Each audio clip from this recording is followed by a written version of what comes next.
High, welcome back to my another mini blog. কাজ করতে করতেই ব্লগটা শুরু করছি, কারণ আজকে বিকেলের দিকে মা বাপি আসবে। আজকে মোমো বানাবো, কারণ আমার বাপি বাইরের কেনা মোমো একদম খায় না। আমি বাড়িতে বানালেই সেটুকু খায়।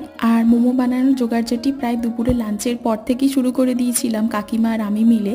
মা আসতে মাকেও বসিয়ে দিয়েছি ওই মোমোগুলো বানানোর জন্য। আমার বাপির এই মোমো না খাওয়ার পিছনে একটা দারুণ মজার গল্প আছে।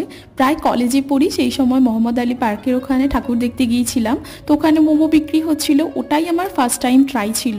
আমার তো ভালো লাগেনি। বাপি যখন খেয়েছে না, মোমো থেকে হালকা রক্ত মতো দেখতে পেয়েছিল। তারপর থেকে আর কোথাও মোমো খেত না।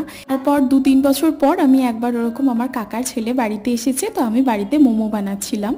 তো বাপি বলছিল খাবো না, কিন্তু হওয়ার পর সে পুরো 1 প্লেট খেয়ে ফেলেছিল। তো সেই থেকেই মোমো আমি বানালি বাপি বাড়িতে খায়, নইলে খেত না একদম। চলো আজ তবে আসি, বাই।